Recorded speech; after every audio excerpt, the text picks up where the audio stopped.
tudo bom? Vamos dar continuidade a conjuntos, falando agora então da definição de elemento. Então aqui eu tenho um exemplo do mapa do Brasil. Como eu havia comentado com vocês, os elementos eles vêm de uma característica em comum para esse conjunto. Nesse caso, a característica comum é o mapa do Brasil, que está dividido pelos estados e em suas determinadas regiões.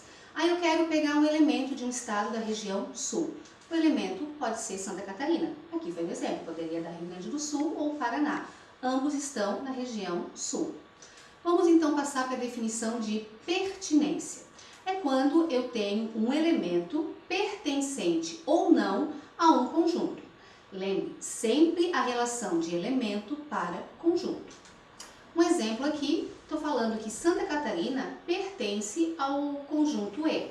Para eu saber se isso é verdade, eu tenho que saber que conjunto é esse. É o conjunto dos estados brasileiros. Então, eu posso afirmar que Santa Catarina pertence a esse conjunto.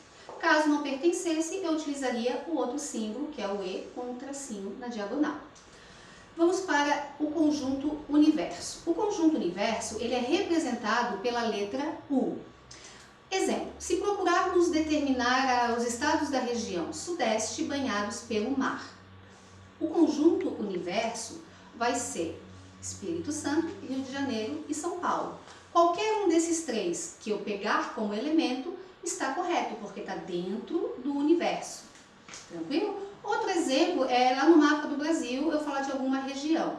O conjunto universo é o mapa do Brasil. É sempre as possibilidades para que eu tenha os elementos. Passando então para contido. O contido ele é representado pelo C. E aí no caso eu só trabalho com contido de conjunto para conjunto. Um exemplo, todas as faces de um dado. Todo mundo conhece um dado.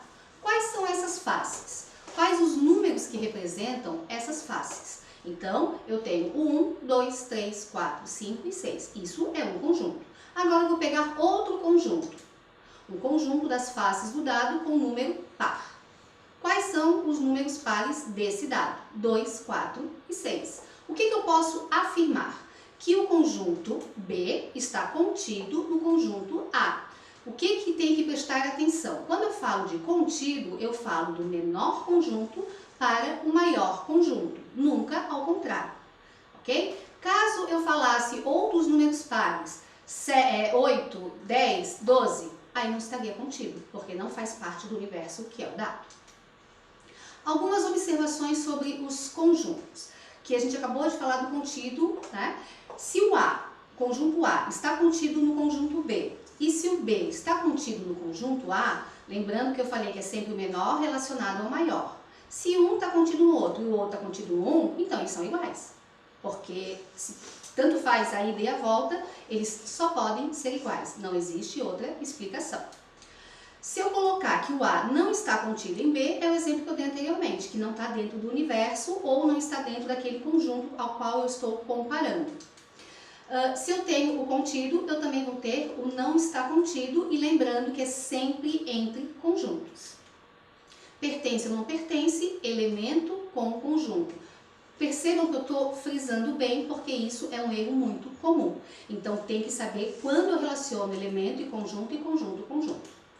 E se eu tenho um conjunto maior e eu quero relacionar com o menor, eu vou usar o contém.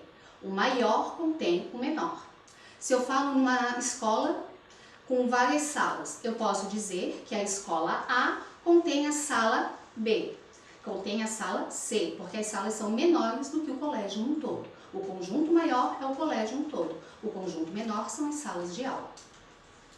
Conjuntos acaba por aqui. Porém, existe uma tabelinha com vários símbolos que é muito importante para que vocês saibam, para que consigam ler quando vier com a simbologia matemática, com a linguagem matemática.